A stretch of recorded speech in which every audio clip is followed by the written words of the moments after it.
त्यांनी पुन्हा यशस्वी व्हावं असं मी त्या विद्यार्थ्यांना आणि त्यांच्या पालकांना आणि त्यांच्या शिक्षकांना आवाहन करतो। या परीक्षेची प्रमुख वैशिष्ट्ये आपल्याला माहीत आहेत की दरवर्षी ही परीक्षा होत असताना आपण सर्व पेपरमध्ये एक दिवसाचा खंड ठेवतो, ज्याच्यामुळं विद्यार्थ्यांच्या मनावर अभ्यासाचा ताण निर्माण होऊ नये। त्याचबरोबर या परीक्षेचे वेळापत्रक आपण 2/11/2023 रोजी म्हणजे 2 नोव्हेंबर 2023 रोजी आपण वेबसाईटवर जाहीर केलं होतं, मंडळाच्या वेबसाईटवर, जेणेकरून विद्यार्थ्यांना परीक्षेचं अभ्यासाचं नियोजन करता येईल आणि शिक्षकांना शिकवण्याचं नियोजन योग्य पद्धतीनं करता येईल। परीक्षेच्या कालावधीत अनेक विद्यार्थी नकारात्मक विचाराने ग्रासलेले असतात व त्यांच्या मनावर परीक्षेचा प्रचंड ताण असतो आणि त्यामुळं या परीक्षेमध्ये विद्यार्थ्यांच्या मनावरील ओझं कमी व्हावं म्हणून आपण राज्यमंडळ स्तरावरून 10 समुपदेशकांची तसेच सर्व विभागीय मंडळ स्तरावरून प्रत्येक जिल्ह्यासाठी 2 समुपदेशकाची आपण सोय केली होती, जेणेकरून विद्यार्थ्यांनी त्यांच्याकडून विद्यार्थ्यांचं समुपदेशन व्हावं आणि त्याचबरोबर विभाग स्तरावरून तसेच राज्यमंडळ स्तरावरून हेल्पलाईन व नियंत्रण कक्षसुद्धा विद्यार्थ्यांसाठी स्थापन करण्यात आला होता। माध्यमिक शालांत प्रमाणपत्र परीक्षा 2024 ही 10वीची परीक्षा ही एकूण 72 विषयासाठी घेण्यात आली होती आणि यामध्ये एकूण 8 माध्यमातून म्हणजे मराठी, हिंदी, उर्दू, इंग्रजी, गुजराती, कन्नड, सिंधी आणि तेलुगू या 8 माध्यमातून विद्यार्थी या परीक्षेला प्रविष्ट झाले होते। मार्च 2024च्या परीक्षेमध्ये प्रथमच आपण प्रॅक्टिकलचे किंवा तोंडी परीक्षेचे मार्क हे OMR पद्धतीने न घेता आपण ऑनलाईन पद्धतीने पोर्टलवर घेण्यात आले होते, त्यामुळे आम्हाला हा निकाल लवकर जाहीर करण्यास मदत झालेली आहे। दरवर्षीप्रमाणे गैरमार्ग प्रतिबंधक उपाययोजनासुद्धा आपण केल्या होत्या, त्यामध्ये माननीय विभागीय आयुक्त, माननीय जिल्हाधिकारी, माननीय पोलीस अधीक्षक, माननीय मुख्य कार्यकारी अधिकारी तसेच शिक्षण विभागातील सर्व अधिकारी यांच्या सहकार्याने गैरमार्गाविरुद्ध लढा हे अभियान आपण राज्यभर राबवत आहोत। परीक्षा काळातील संभाव्य गैरप्रकारांना आळा घालण्यासाठी आपण 271 भरारी पथकं नेमली होती। काही ठिकाणी महिलांची विशेष भरारी पथकं होती, जेणेकरून मुलींची तपासणी करण्यात यावी। त्याचबरोबर प्रत्येक जिल्ह्यामध्ये माननीय जिल्हाधिकारी यांच्या अध्यक्षतेखाली दक्षता समिती नेमण्यात आली होती, म्हणजे परीक्षेमध्ये कोणताही गैरप्रकार उघडकीस आला तर त्याच्यावर तात्काळ उपाययोजना करण्यात यावा। त्याचबरोबर आमचे माननीय मंडळ सदस्य तसेच शासकीय अधिकारी, अन्य शासकीय अधिकारी यांनीसुद्धा या परीक्षेच्या काळात या परीक्षा केंद्रांना भेटी दिल्या होत्या। त्याचबरोबर परीक्षेसाठी नियुक्त केलेले परिरक्षक, सहाय्यक परिरक्षक म्हणजे रनर, जे कस्टडीपासून केंद्रापर्यंत प्रश्नपत्रिका घेऊन जातात आणि उत्तरपत्रिका परत घेऊन येतात, हे रनर हे या परीक्षेसाठी नियुक्त केले होते। त्यांना व्हिडिओ शूटिंग जबाबदारी दिली होती। त्यांचं GPS लोकेशन ऑन ठेवण्यात आलं होतं, जेणेकरून ते कुठे जातात, किती वेळात पोहोचतात आणि कशा प्रकारे ते नियंत्रण करतात या प्रकारे आपण त्यांचं सोय केली होती। त्याचबरोबर दरवर्षीप्रमाणे म्हणजे मागच्या वर्षीपासून आपण जे सुरू केलं होतं की परीक्षेच्या नियमित कालावधीनंतर 10 मिनिटं प्रत्येक पेपरसाठी विद्यार्थ्यांना वाढवून देण्यात आली होती। त्याचबरोबर आपण मागील वर्षीपासून विद्यार्थ्यांना शिक्षा सूचीचे वाचन म्हणजे परीक्षेमध्ये गैरप्रकार करताना जर विद्यार्थी आढळला तर त्याच्यावर कोणती कारवाई होऊ शकते, ज्याच्याकरून विद्यार्थी या गैरप्रकारांना बळी पडू नयेत आणि आपलं आयुष्याचं नुकसान करू नये किंवा आपल्या शैक्षणिक कारकिर्दीत नुकसान करू नये यासाठी शिक्षा सूचीचे तसेच उत्तरपत्रिकेच्या 2 नंबरच्या पानावरील सर्व नियमांचे वाचन ह्या विद्यार्थ्यांच्या पुढं लेखी परीक्षेपूर्वीच करण्यात आलेलं होतं।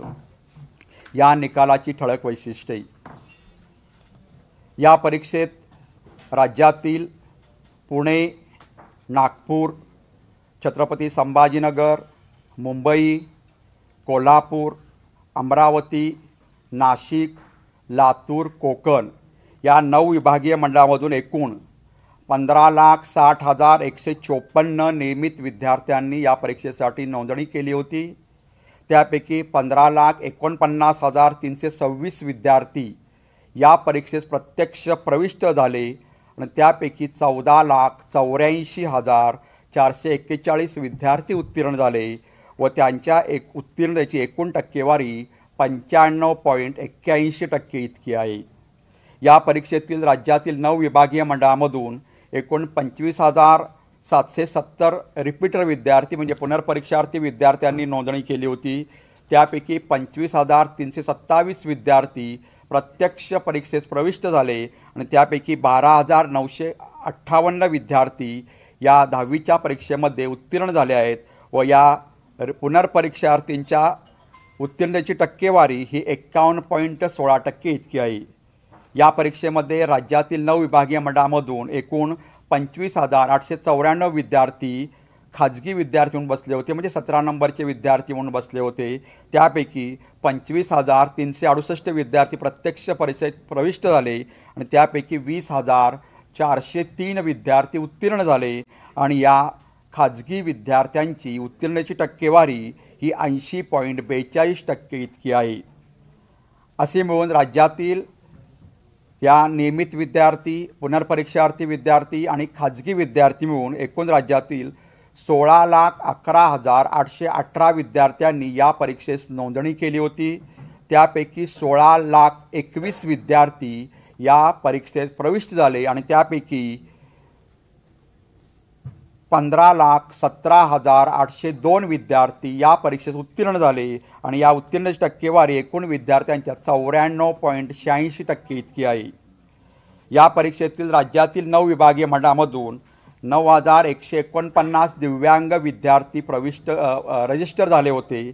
त्यापैकी 9,078 दिव्यांग विद्यार्थी प्रत्यक्ष परीक्षेस प्रविष्ट झाले आणि त्यापैकी 8,465 दिव्यांग विद्यार्थी उत्तीर्ण झाले, म्हणजे या उत्तीर्णतेची टक्केवारी दिव्यांग विद्यार्थ्यांची 93.25% आहे। सर्व विभागीय मंडळ म्हणजे आमची जी 9 विभागीय मंडळं आहेत त्यापैकी कोकण विभागीय मंडळाचा निकाल सर्वोत्तम म्हणजे 99.01% इतका आहे। म्हणजे दरवर्षीप्रमाणे याही वर्षी कोकण विभागीय मंडळाने बाजी मारलेली आहे। तर तुलनेने सर्वात कमी निकाल नागपूर विभागाचा आहे आणि तो निकाल 94.73% इतका आहे। सर्व विभागीय मंडळातून नियमित मुलींच्या उत्तीर्णतेची टक्केवारी ही 97.21% इतकी असून मुलांची टक्केवारी उत्तीर्णतेची टक्केवारी 94.56% इतकी आहे। म्हणजे मुलींच्या निकाल हा मुलांच्या निकालापेक्षा 2.65% जास्त आहे। म्हणजे नेहमीप्रमाणे मुलांपेक्षा मुलींनी या परीक्षेत बाजी मारलेली आहे। एकूण 72 विषयापैकी 18 विषयाचा निकाल 100% लागलेला आहे। आता ह्या निकालाचं जरा गुणांकन पाहिले म्हणजे निकालाचं मेरिट, तर या उत्तीर्ण विद्यार्थ्यापैकी नियमित जे उत्तीर्ण विद्यार्थी झाले त्यामध्ये 5,58,021 विद्यार्थी विशेष प्रावीण्यासह प्रथम श्रेणीत उत्तीर्ण झाले, म्हणजे त्यांना 75% किंवा त्याच्यापेक्षा जास्त गुण मिळालेले आहेत। तर 5,31,822 विद्यार्थी हे प्रथम श्रेणीत उत्तीर्ण झाले आहेत, म्हणजेच त्यांना 60% किंवा ते 75% या रेंजमध्ये हे विद्यार्थी आहेत। तर 3,14,866 विद्यार्थी द्वितीय श्रेणीत आहेत, म्हणजे त्यांना 45 ते 59.99 इतके टक्के गुण पडलेले आहेत। तर 79,732 विद्यार्थी हे पास श्रेणीत म्हणजे उत्तीर्ण श्रेणीत उत्तीर्ण झालेले आहेत। राज्यामध्ये 23,288 माध्यमिक शाळांमधून या परीक्षेला 10वीचे विद्यार्थी बसले होते। त्यापैकी 9,382 शाळांचा निकाल 100% इतका लागलेला आहे। जर मागच्या वर्षीच्या किंवा मागच्या 4-5 वर्षीच्या निकालाचा विचार केला तर गत वर्षीपेक्षा म्हणजे मार्च 2023चा निकाल हा 93.83% इतका होता, तर मार्च 2024चा निकाल 95.81% इतका आहे। म्हणजेच गत वर्षीपेक्षा या वर्षीचा निकाल 1.98% इतका जादा आहे, म्हणजे 1.98% इतका निकाल आपण जादा आहे। त्यामुळे या विद्यार्थ्यांचं पुन्हा एकदा मी अभिनंदन करतो। या विद्यार्थ्यांना म्हणजे जे विद्यार्थी काही ठराविक पारितोषिकार आमच्याकडे असतात त्यांना ते पारितोषिक दिले जातात। विशेष गरजा असलेल्या विद्यार्थ्यांसाठी आपण दिव्यांग विद्यार्थ्यांसाठी शासन निर्णयाप्रमाणे त्यांना योग्य त्या सवलती दिल्या आहेत आणि त्याप्रमाणे त्यांना गुण दिलेले आहेत। आपल्याला कला, क्रीडा, NCC, स्काउट गाईड यामध्ये 1,78,865 विद्यार्थ्यांना अतिरिक्त गुण देण्यात आले। त्यामध्ये कला असतील, क्रीडा असतील, NCC, स्काउट गाईड या विषयामध्ये ज्यामध्ये ज्या विद्यार्थ्याला जास्त म्हणजे एखादा विद्यार्थी दोनपेक्षा किंवा दोनपेक्षा जास्त यामध्ये सहभागी असेल तर ज्यामध्ये जास्त गुण त्याला मिळाले ते गुण ह्याला 100%च्या अधीन राहून त्याला दिलेले आहेत.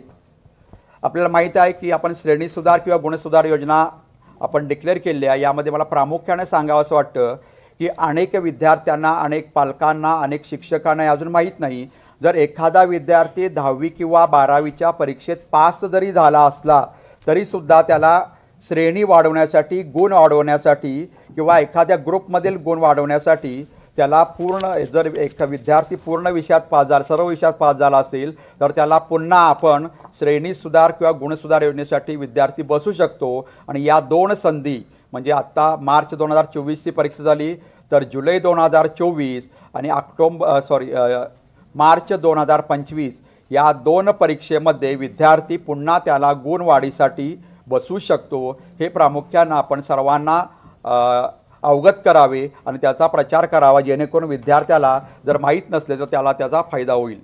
आता हे सहा विषयांची आपण परीक्षा घेतो, परंतु 10वीचे गुण देताना आपण बेस्ट ऑफ 5 या पद्धतीने ज्या 5 विषयात त्या विद्यार्थ्याला सर्वोत्तम मार्क पडला आहे त्या 5 विषयांची एकूण बेरीज करतो आणि 500 पैकी आपण गुण म्हणजे बेस्ट ऑफ 5 प्रमाणे त्याची टक्केवारी आपण देतो. माध्यमिक शाळा प्रमाणपत्र परीक्षा 10वीसाठी आपण ATKT ही सुविधा निर्माण केलेली आहे. म्हणजे एखादा विद्यार्थी 1 किंवा 2 विषयात जरी यशस्वी झाला नसला, म्हणजे अनुत्तीर्ण झाला असला तरीसुद्धा त्या विद्यार्थ्याला 11वीला ॲडमिशन आता लगेच जून जुलैमध्ये मिळू शकतं आणि त्यानं 11वीचा निकाल लागण्या अगोदर या 2 विषयाचे म्हणजे 1 किंवा 2 विषय ज्या विषयात जो यशस्वी होऊ शकेल नाही त्या विषयाची त्यानं पास व्हायचा आहे तोपर्यंत, आणि त्या विद्यार्थ्याचा अशा प्रकारे वर्ष आपण वाया घालवू देत नाही. आणि या पद्धतीनं यावर्षी 26,745 विद्यार्थ्यांना ATKT या सुविधेचा लाभ दिलेला आहे. याचबरोबर गुणपडताळणी किंवा उत्तरपत्रिकाच्या छायाप्रती आपल्याला माहीत आहे की एखादा विद्यार्थी कमी मार्क पडले असतील तर विद्यार्थ्याला गुणपडताळणी करता येते किंवा या फोटोकॉपी घेता येतात. फोटोकॉपी घेण्यासाठी आपण या विद्यार्थ्याला आज म्हणजे उद्यापासून 28/5 पासून 11 जूनपर्यंत श्रेणी म्हणजे व्हेरिफिकेशनसाठी किंवा फोटोकॉपीसाठी अर्ज करण्यासाठी मुदत दिली आहे. 15 दिवसाची मुदत आपण त्याला दिलेली आहे आणि 28 तारखेपासून 11 जूनपर्यंत विद्यार्थी यासाठी ऑनलाईन पद्धतीने अर्ज करू शकतात. फोटोकॉपीसाठी विद्यार्थ्याला जर पुनर्मूल्यांकन करायचं असेल तर त्याला सर्वप्रथम फोटोकॉपी घ्यावी लागते आणि प्रति विषय 400 रुपये भरून त्याला फोटोकॉपी घेता येते. त्याला सर्व विषयाची फोटोकॉपी घेता येते आणि ते आपण सुरू केलेलं आहे. आणि एखाद्या विद्यार्थ्यानं पहिल्यांदा 2 विषयाची फोटोकॉपी घेतली आणि नंतर त्याला वाटलं की आणखी सगळ्याच 4 विषय पाहिजे तर त्या पद्धतीनं विद्यार्थ्याला 15 दिवसात या 6 विषयाची फोटोकॉपी विद्यार्थ्याला घेण्याची सोय आपण या वर्षीपासून 12वीला आणि 10वीला सुरू केलेली आहे. यापूर्वी आपण फक्त एकदाच त्याला संधी देत होतो, आता आपण त्यानं 6 वेळा 6 विषयाची घेतली तरी चालते किंवा एकाच वेळी 6 विषयाची घेतली तरी चालते किंवा त्याला ज्या पद्धतीने पाहिजे त्याप्रमाणे म्हणजे त्याला वाटलं की आपल्याला नाही, आपलं या परीक्षा या विषयामध्ये सुद्धा मार्क कमी तर आपल्याला पुन्हा एकदा फोटोकॉपी घ्यायची आहे तर त्या पद्धतीनं विद्यार्थ्याला ती फोटोकॉपी घेता येते. विद्यार्थ्यानं फोटोकॉपी घेतल्यानंतर विद्यार्थ्याला त्याची फोटोकॉपी कधी मिळणार आहे हे आपण त्या डिव्हिजनमार्फत त्याला SMS द्वारे कळतो. ही फोटोकॉपी विद्यार्थ्याला रजिस्टर पोस्टाने, हस्तपोच किंवा ऑनलाईन पद्धतीने त्याच्या मेलवर सुद्धा दिली जाते. या परीक्षेमध्ये उत्तीर्ण झालेल्या विद्यार्थ्यांना, यशस्वी झालेल्या विद्यार्थ्यांना मी शुभेच्छा देतो, त्यांच्या पालकांना शुभेच्छा देतो, त्यांच्या शिक्षकांना शुभेच्छा देतो. आणि पुन्हा एकदा जे विद्यार्थी यशस्वी होऊ शकलेले नाही त्यांनी नाउमेद न होता जुलैच्या परीक्षेमध्ये त्यांनी सहभागी व्हावं, म्हणजे परीक्षेत बसावं आणि आपलं पुढील कारकीर्द यशस्वी करावी असे मी त्यांना शुभेच्छा देतो. आणि याप्रमाणे या सर्व विद्यार्थ्यांना पुन्हा एकदा शुभेच्छा देतो. त्याचबरोबर आता निकालाची सर्वसाधारण माहिती बघितली दरवर्षीप्रमाणे. हां, प्रेस नोट दिली नाही अजून.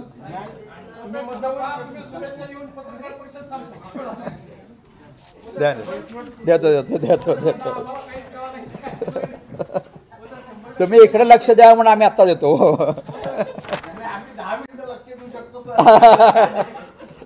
नाही, तुम्ही फक्त प्रश्न विचारू शकता मला ते. बरं, ठीक आहे, ठीक आहे, देतो. प्रेस नोट देतो, सांगतो, सर्व सांगतो. काही अडचण नाही, प्रेस नोट टाकी.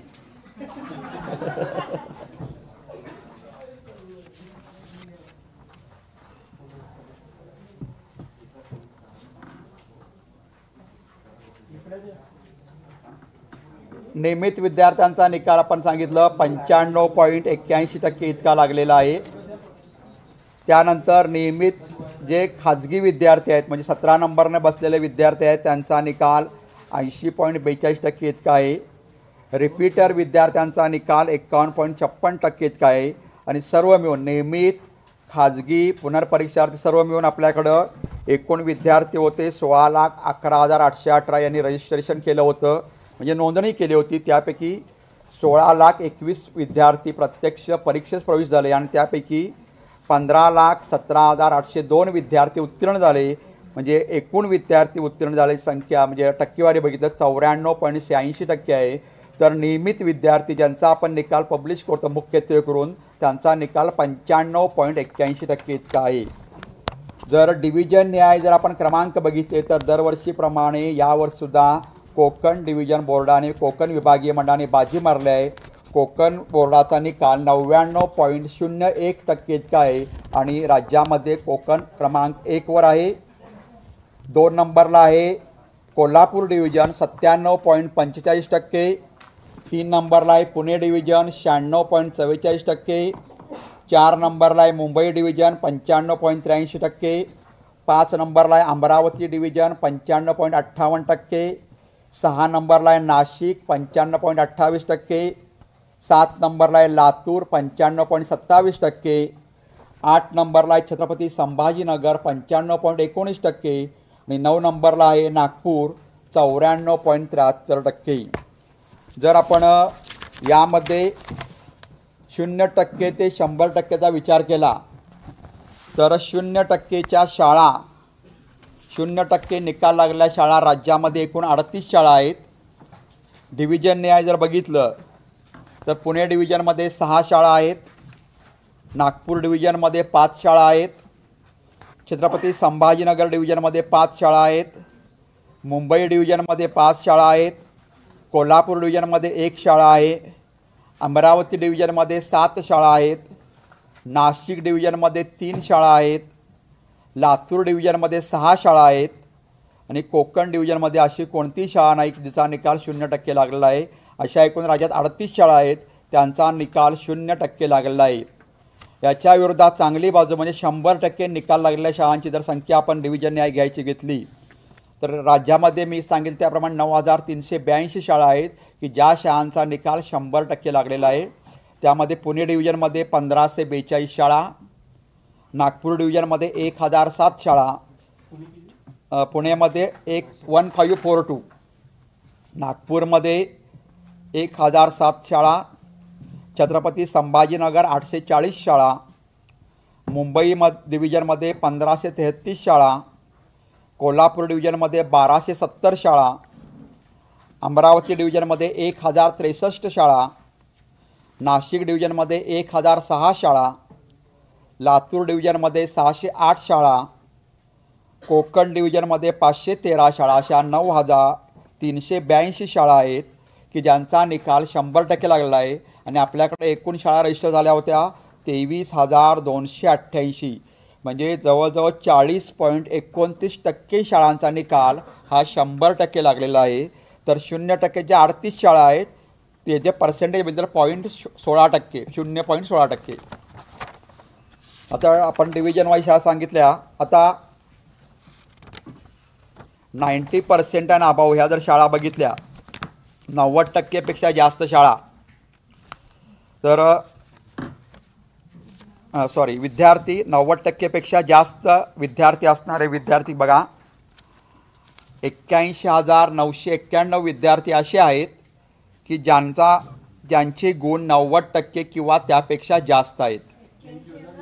81,991.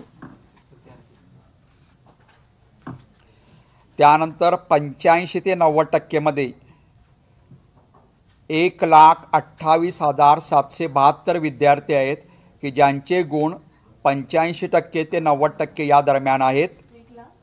1,28,772. 80 ते 85% गुण असणारा विद्यार्थी 1,66,396. 1,66,396. 75 ते 80% मध्ये 1,82,033. 75 ते 80 मध्ये 1,82,033. 70 ते 75% मध्ये 1,83,849. 1,83,849 विद्यार्थ्यांचे गुण आहेत. ते 70 ते 75%च्या दरम्यान आहेत. 65 ते 70% मध्ये 1,75,456. 65 ते 70 मध्ये 1,75,456. 60 ते 65 मध्ये 1,78,194. 60 ते 65 मध्ये 1,78,194.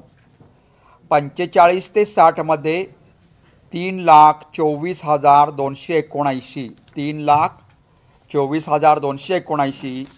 आणि 45% कमी आणि 35% जास्त 96,811. हो सांगतो. 100% गुण मिळालेले विद्यार्थी राज्यामध्ये 187 आहेत, ज्यांना 100% गुण मिळालेत. परंतु 100% गुण मिळाले सर्व विद्यार्थी हे अतिरिक्त गुण घेऊन त्यांना 100% गुण मिळालेले आहेत. म्हणजे कला, क्रीडा, NCC, स्काउट गाईड हे मिळून 100% आहेत. कुठलाही विद्यार्थी पूर्णपणे थेरी परीक्षेमध्ये किंवा आमच्या परीक्षेमध्ये 100% म्हणजे अतिरिक्त गुण मिळून 100% झाले असे 187 विद्यार्थी आहेत. त्यांचे डिव्हिजन न्याय मी संख्या सांगतो. पुणे डिव्हिजनमध्ये 10 विद्यार्थी आहेत. नागपूर डिव्हिजनमध्ये 1 विद्यार्थी आहे. छत्रपती संभाजीनगरमध्ये 32 विद्यार्थी आहेत. मुंबईमध्ये 8 विद्यार्थी आहेत. कोल्हापूर डिव्हिजनमध्ये 3 विद्यार्थी आहेत. अमरावती डिव्हिजनमध्ये 7 विद्यार्थी आहेत. नाशिक डिव्हिजनमध्ये असा कोणताही विद्यार्थी नाही ज्याला 100% गुण मिळालेले आहेत. लातूर डिव्हिजनमध्ये 123 विद्यार्थ्यांना 100% गुण मिळालेले आहेत. अमरावतीमध्ये 7, नाशिकमध्ये 0, लातूरमध्ये 123 आणि कोकणमध्ये 3 विद्यार्थी आहेत. असे 187 विद्यार्थी आहेत ज्यांना 100% गुण प्राप्त झालेले आहेत. या विद्यार्थ्यांचे पुन्हा एकदा मनपूर्वक अभिनंदन.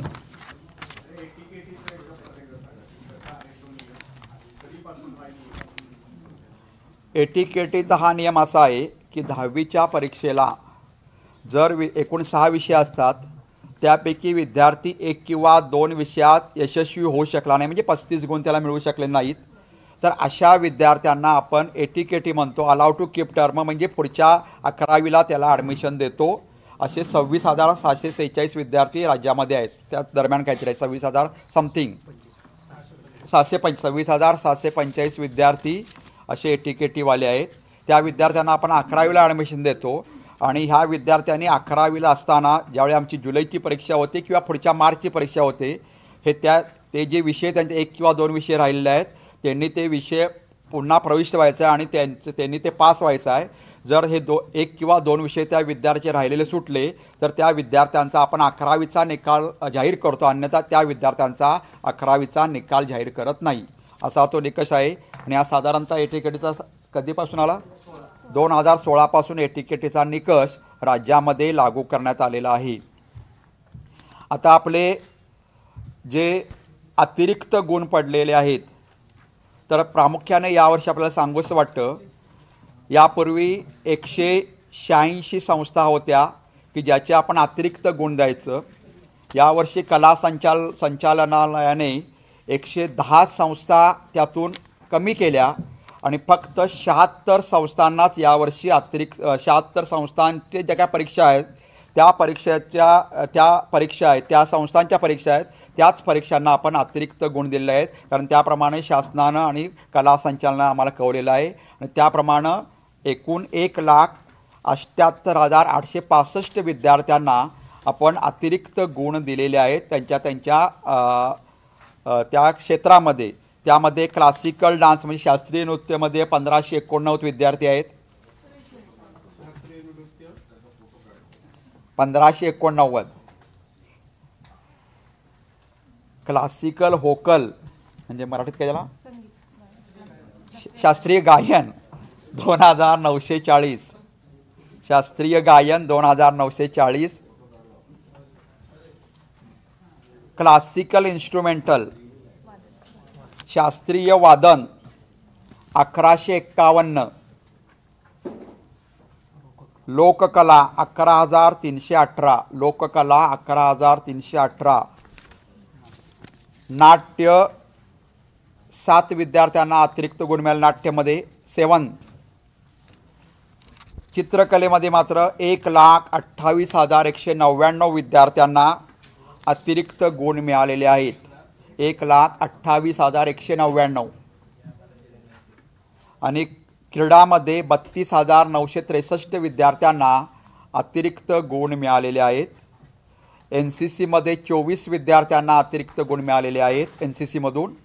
आणि स्काउट गाईडमधून 674 विद्यार्थ्यांना अतिरिक्त गुण मिळालेले आहेत. असे एकूण 1,78,865 विद्यार्थ्यांना अतिरिक्त गुण देण्यात आलेले आहेत. आता ATKT मी सांगितलं 26,785 विद्यार्थ्यांना ATKT मिळालेली आहे. तर 65,238 हे विद्यार्थी पुनर्परीक्षेसाठी पात्र ठरलेले आहेत, म्हणजे ते यशस्वी होऊ शकलेले नाहीत. 65,238. आपण अनुत्तीर्ण हा शेरा बंद केलेला आहे 10वीच्या गुणपत्रकावरून, 10वी किंवा 12वी. आता जे 22 प्रकार दिव्यांगाचे आहेत त्यामध्ये आपण सांगितलं 9,149 विद्यार्थी रजिस्टर झाले होते. त्यापैकी 9,078 विद्यार्थी प्रत्यक्ष परीक्षेस प्रविष्ट झाले. त्यापैकी 8,465 विद्यार्थी यशस्वी झाले आणि त्यांचा निकाल 93.25% इतका आहे. तर या पद्धतीनं या निकालाची टक्केवारी आहे. एकूण जिल्ह्यांचा विचार करता सर्वात जास्त निकाल हा सिंधुदुर्ग जिल्ह्याचा 99.35% इतका आहे. राज्यातील एकूण जिल्ह्याचा विचार केला तर सिंधुदुर्ग जिल्ह्याचा निकाल 99.35 इतका सर्वात जास्त आहे. 100% सांगितलं की 187 विद्यार्थी आहेत राज्यामध्ये. 100% गुण पडलेले 187 विद्यार्थी आहेत. 35वाले 35%चं कोणी विद्यार्थी नाही आहे. सर्वात कमी म्हणजे तुलनेने कमी, कारण निकाल 95.81% आहे. त्यामुळे सर्वात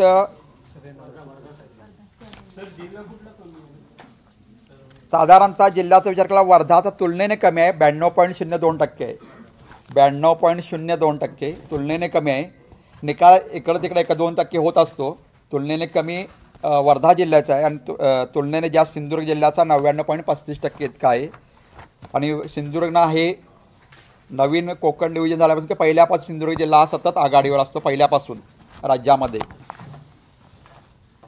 या परीक्षेतील गैरप्रकार जर बघितले आपण तर 16,21,000 विद्यार्थी जे प्रविष्ट झाले होते त्यापैकी तोतेगिरी म्हणजे डमी विद्यार्थी 2 प्रकरणं होती.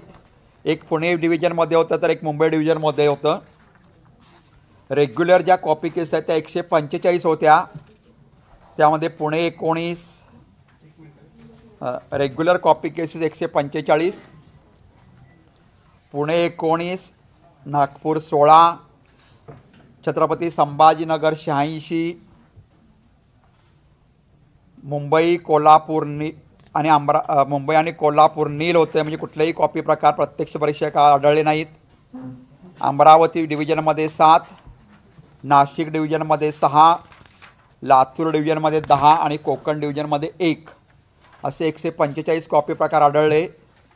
आणि इतर म्हणजे प्रत्यक्ष परीक्षा झाल्यानंतर म्हणजे काहीतरी आक्षेपार्ह लिखाण करणे, विनंती करणे किंवा धमकी देणे किंवा उत्तरपत्रिकेचं पान पाडणे यासारखे 152 प्रकार झाले. असे एकूण 299 प्रकार कॉपी केसेसचे होते. 299.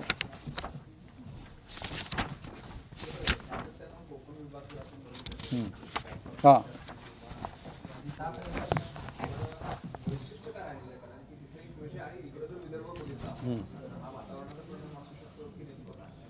नाही, कोकणमध्ये मी सुद्धा प्रत्यक्ष काम केलेलं आहे. कोकणमध्ये गुणवत्ता पहिल्यापासून चांगलीच आहे आणि त्याचबरोबर कोकण डिव्हिजनमध्ये बसणारे रत्नागिरी आणि सिंधुदुर्गचं गुणवत्ता चांगली आहे. त्याचबरोबर तिथं बसणारे विद्यार्थ्यांची संख्यासुद्धा कमी आहे, कारण 2च जिल्हे येतात, रत्नागिरी सिंधुदुर्ग.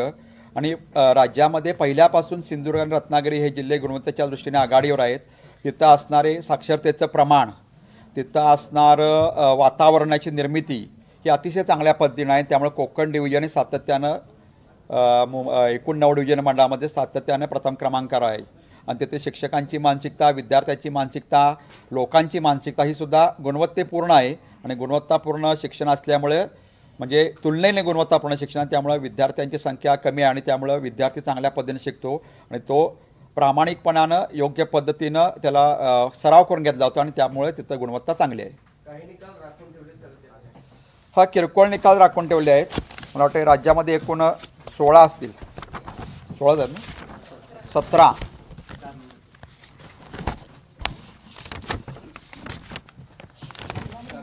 हां, 17 विद्यार्थी रिझर्व आहेत. त्यामध्ये पुणे डिव्हिजनला 1, नागपूर डिव्हिजनला 1, मुंबई डिव्हिजनमध्ये 14 आणि नाशिक डिव्हिजनला 1 असे 17 निकाल राखीव ठेवलेले आहेत.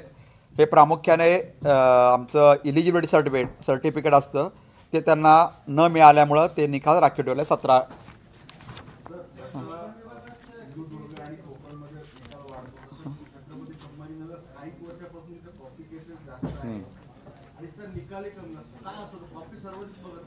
नाही, ठीक आहे. छत्रपती संभाजीनगरचा विचार केला मराठवाड्यामध्ये, तिथे सुद्धा मी काम केलेलं आहे.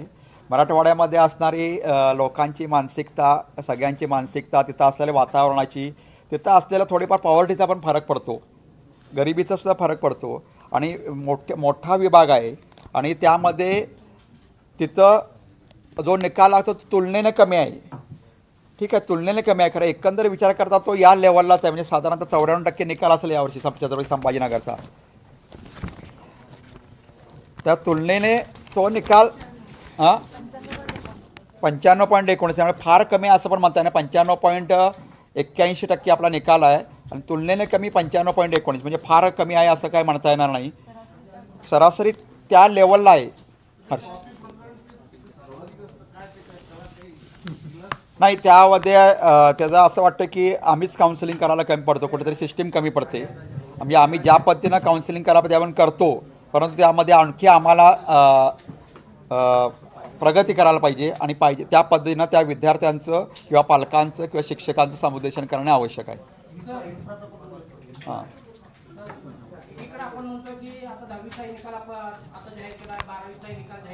हां, दोन्ही निकालामध्ये पाहिलं तर राज्य मंडळाच्या विद्यार्थ्यांना प्रचंड गुण आहेत, परंतु तुलनात्मक दृष्ट्या ज्यावेळी आता MSc CET ची आन्सर की आलेली आहे, जेई परीक्षा, जेई ॲडव्हान्स, नीट या परीक्षांमध्ये मात्र हे राज्य मंडळाचे विद्यार्थी कुठेही चमकलेले दिसत नाही. मग हा नेमका काय फरक पडतो? नाही, असं आपल्याला म्हणता येणार नाही की MSc CET ही तर राज्य मंडळाच्या विद्यार्थ्यांसाठीच प्रामुख्याने परीक्षा आहे आणि जेई ॲडव्हान्समध्ये सुद्धा किंवा नीटमध्ये सुद्धा राज्य मंडळाचे अनेक विद्यार्थी चमकतात. जर तुम्ही बघितलं लातूरचं शाहू कॉलेज जर बघितलं, त्यातले 70 विद्यार्थी नीटमध्ये राज्यामध्ये सर्वात जास्त विद्यार्थी ही लातूरच्या शाहू कॉलेज असतात, सर्वात जास्त विद्यार्थी. त्यामुळे राज्य मंडळाचे विद्यार्थी चमकत नाही असं मला म्हणता येणार नाही. हे विद्यार्थी चमकतात आणि ते विद्यार्थी प्रामुख्याने नीट जेईचाच अभ्यास करतात, आपल्या सर्वांना माहीत आहे. आणि त्यामुळं आपण जे म्हणता की त्याप्रमाणे ठीक आहे, काही वेळा NCERTचा अभ्यासक्रम हा नॅशनल लेवलची जी एक्झाम असते, म्हणजे नेट किंवा जेईला, त्याला NCERTचा प्रामुख्याने सर्व अभ्यासक्रम असतो. आपलासुद्धा अभ्यासक्रम त्याच लेवलचा आहे, परंतु 11वी 12वीचा दोन्हीचा वर्षाचा मिळून अभ्यासक्रम त्या नीट आणि जेईला असतो. आणि विद्यार्थी आता आपण जो निकाल लावतो हा फक्त 12वीचा निकाल लावतो. त्यामुळं नीट आणि जेईला हा तुलनेने टफ आहे आणि त्याप्रमाणे राष्ट्रीय लेवलची परीक्षा असल्यामुळे त्यामध्ये विभाजन हे होणार आहे आणि त्यामध्ये सुद्धा महाराष्ट्राचे किंवा राज्यमंडळाचे विद्यार्थी चमकतात असा आमचा ठाम विश्वास आहे.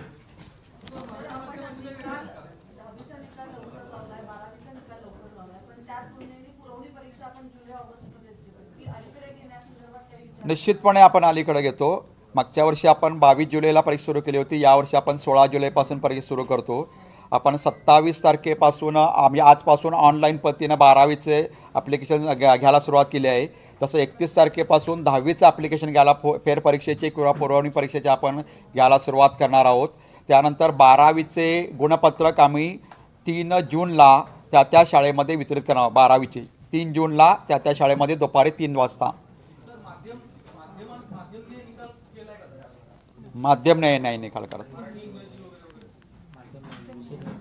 माध्यम न्याय निकाल नसतो आमच्याकडे, कारण काही माध्यमाचे कमी विद्यार्थी असतात. तमिळ असेल, कन्नड असेल, जास्त आपले मराठीचेच आहेत, मराठी माध्यमाचे किंवा इंग्रजी माध्यमाचे. नाही, तसं आपलं माध्यम न्याय निकाल आम्ही कधी तयार करत नाही. आम्ही माध्यमामध्ये भेद निर्माण करत नाही.